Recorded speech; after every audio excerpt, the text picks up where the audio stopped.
Hey everyone, Tankenstein here. In this video, I'll be showing you each vehicle that will be coming to the next major update here from the Spearhead dev server. Bear in mind, some of these vehicles are not quite complete yet. Some things can change up to and even beyond the release of the dev server, and there are even some vehicles that will be coming in the next update that aren't even on the dev server, but the vast majority of them are, and that's what we'll be going over. And to start, as I typically do, we are going to start with the US, and unfortunately, they don't really have all too much being added, at least when it comes to the air. I know that they are getting the Flying Flapjack that is coming in the Dreams Come True event, but it is not currently on the dev server. However, they are getting the F-15C Golden Eagle, which is pretty damn cool. And you might be wondering what's the big difference between this and the other F-15C MSIP-2. Well, it's basically that this is going to be able to carry up to 8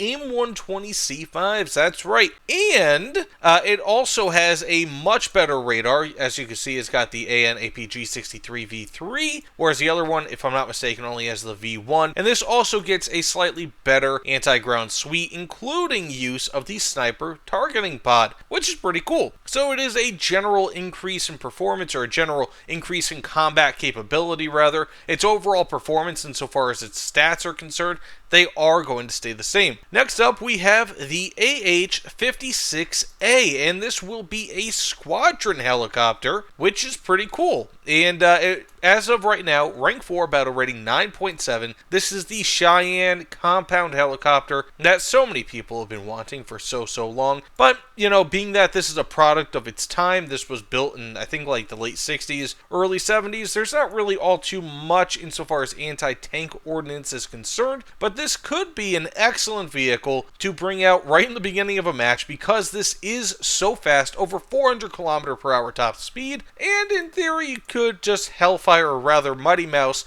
the enemy to death. Otherwise, it does have improved tow missiles. They're not great, but they are still around a 4-km firing range, so it might be useful in that role too. Otherwise, we don't really have anything else of too much importance for most people. Nothing, at least as of current, is coming for ground for the US. They are going to be getting the USS Oregon City, which is going to be a heavy cruiser. Pretty cool in my opinion, but again, most people don't really play Naval, unfortunately, so that's not going to matter. Now, when it comes to Germany, they do not have much either.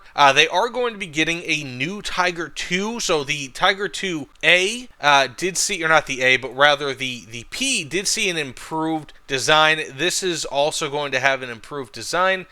So as you can see, it has Zimmerit pretty much all over it. This is one of the older models in game, so having that kind of improved is pretty cool, but that's pretty much all that they're getting. They're not getting any helicopters. As far as I know, I don't believe they're getting any sort of aircraft either. However, they are going to be getting the SMS Koenig, or however you pronounce it, which is pretty cool in my opinion, but that's pretty much it. There's not really all too much, surprisingly, but also not surprisingly, coming to Germany. Now, for the USSR, they are going to be getting something, and I find this actually to be really cool in my opinion, the T-34-85 Tehran. Now, you might be wondering to yourself, why does this look so different? Well, it has a stabilizer up top, which is really cool. It's a gun stabilizer for the 85mm ZIS S-53 cannon. So, yeah, this thing will be able to be stabilized up to, give or take, around 20-ish km/h, so about the same level of stabilization as you get from most Shermans. So it will, at least as of right now, be 6.0 BR, but hey, you know what? That could be very effective, especially for a vehicle like that. They are also going to be getting the BTR-82AT, which will have access to the 9M133 over top. So as you can see here, it is going to be mounted over top of the vehicle, really high up, so it might make you a little bit more visible, but it could also give you an easier way to fire above obstacles, so there's that. Very effective tandem charge ATGM, and you'll also have access to, of course, the 30mm APDS with up to 82 millimeters of armor pen. Plus, being that this is the BTR-82, it will have access to a more powerful engine compared to the previous BTR-80. So this has up to 300 200 horsepower, whereas this only has up to 260. Of course, it weighs a little bit more, but you are going to be getting, if I'm not mistaken, a bit more horsepower, at least power to weight ratio, than the other one had, which is really what matters. Next, for aviation, we have something a lot of people are probably going to be pretty pissed off about, understandably so. The Su-30 Mark II AMV, a BR 13.3 premium jet fighter. Yeah, so this is a Venezuelan version, if I'm not mistaken, and it has access to pretty much everything that you could want. I mean, laser guided, TV guided ground ordnance. You have now these KH-59MEs, which are pretty much cruise missiles. That's going to be wild. And then, of course, you have your standard 500 kilogram bombs, but that doesn't really matter so much. Most people are going to be looking for air-to-air. This is going to have access to R-73Es, up to, what is that, 6 of them? Or up to 4 of them, as well as RVV-AEs, which is just wild. These are going to be, if I'm not mistaken, it looks like these are Fox 3s, and it's just going to be absolutely wild that you're going to be getting all of this. Like, you've had previous things like the F-21, I think the Gripen, or the if I'm not mistaken, the Gripen, for Sweden, which is a previous version here, the Viggen rather, and this thing kind of sucks, it's not all that great. This is not going to suck. I can almost guarantee it. The Su-30 Mark II AMV is not going to suck. This is going to be a very, very powerful weapon with up to 4 R-73Es and up to 6 of these missiles. Plus, if you want, you can even carry some R-27 ET-1s, which are fantastic in their own right. So, you know what? This is going to be a do-everything aircraft. It looks crazy. Now, unfortunately, they are not going to be getting any sort of helicopters as far as I'm concerned, but they are going to be getting a new blue water ship, the Erevan, which is going to be a destroyer, but that's pretty much it, unfortunately. So, not all too much, but the things that they are getting are absolutely gigantic insofar as their importance are concerned. I feel like that new Su-30 is probably going to be the top seller for top-tier premiums. It is bonkers how good that thing looks like it's going to be.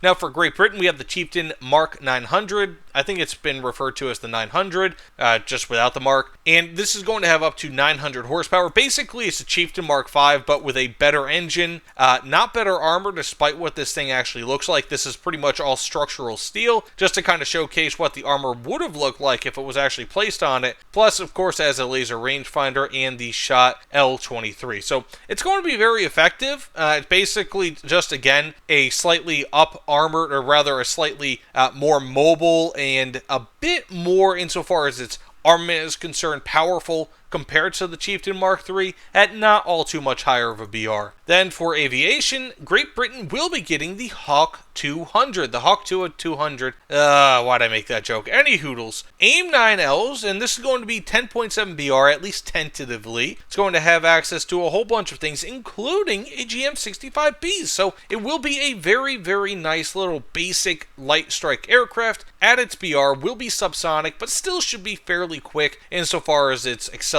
is concerned. I'm kind of excited for that one. I mean, it's not going to blow anyone away, of course, but still a pretty neat little aircraft. Then, of course, for naval in general, they're not getting anything. Japan will be getting some things, mostly for naval, and as you can see, they are not getting anything for ground, unfortunately, nor for helicopters. But this is also one of the smaller updates of the year, so I mean, as much as I hate to say it, temper your expectations for it. There's not going to be a huge amount being given in it, but they are getting quite a bit when it comes to naval. So we are getting the IJN Nagata, which is crazy. Like, look at all that anti-aircraft firepower. And then, of course, the Masashi, which is also completely crazy. Now, this is going to be an earlier build of it, 1943. It will have access to far less anti-aircraft capability compared to the Yamato, which is totally understandable. But this thing is just absolutely gigantic. We'll still have these same exact cannons. I mean, it's just going to be completely bonkers, in my opinion. Awesome, awesome, awesome that we are getting that.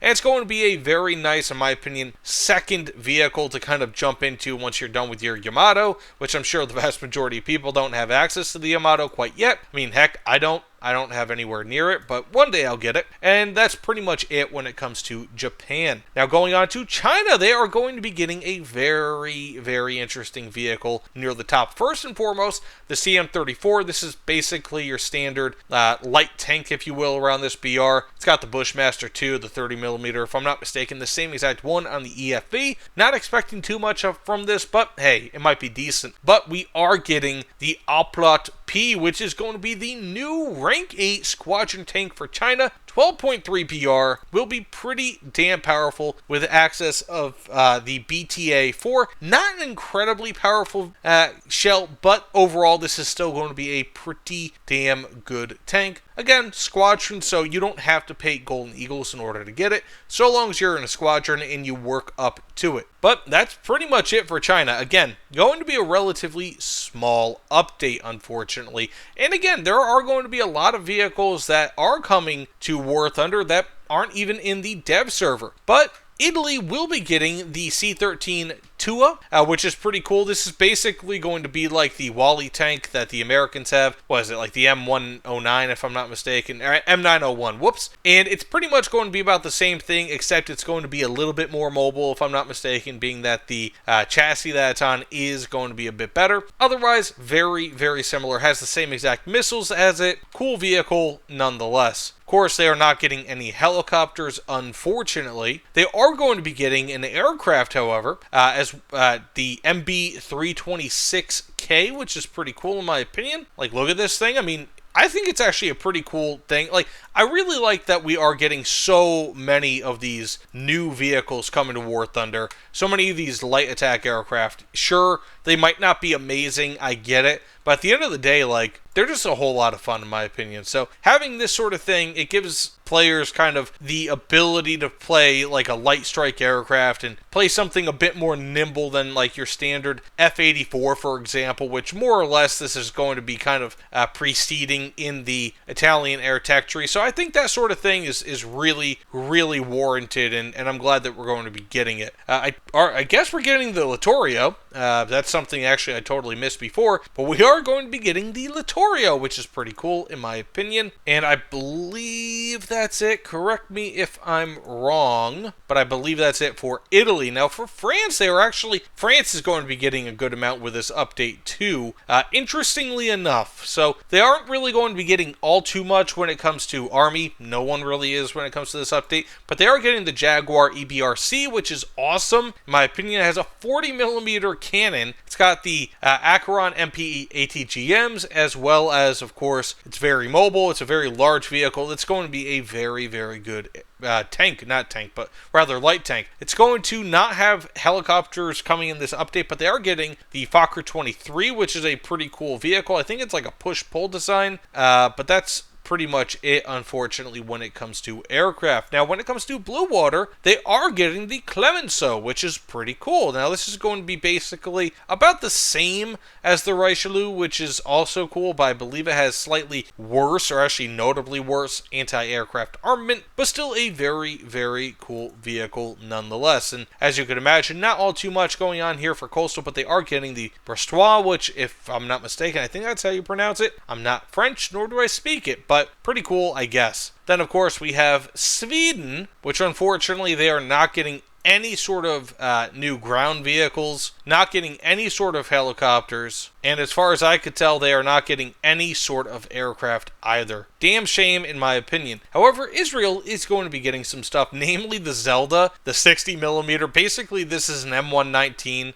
or whatever the hell the chassis is, with a 60mm cannon on top. This thing is crazy. Plus, it's fully stabilized. So if you guys have never used this, it's only a 60mm cannon firing APF-SDS, which APF-SDS is already a subcaliber round. And so this is a really, really small round diameter-wise, but it's almost 250mm of armor pen, and this is a fully stabilized application of it. So it's just a really funky little vehicle, and I'm actually stoked to actually use it. But that's pretty much it when it comes to ground. Now, they will be getting a brand new, or not a brand new, but a new aircraft here with the MD-450B29. Basically, this is what we already have in game with the Oregon here. However, it's just a premium version, kind of like a a specific version of it that was used in real life, an actual version that was used by a famous fighter pilot in the Israeli Air Force. I'm not entirely sure which one that is. Otherwise, I mean, it's a fairly basic vehicle. It's got all the same things. There's just kind of your kind of low-ish BR jet that you get that's a premium. But that's pretty much it. You know, again, there's not a ton here with this newest update. It's just, unfortunately, we're not getting a ton, but we are also going to be getting another update after this to kind of close out the year. So there is still a lot of War Thunder content still to come, and this is just kind of scratching the surface. So again, while it's not the biggest update, it's still an update, and I think it should still have plenty of good things in it. By the way, thanks for watching. I'll see you all on the other side. Take care, everyone.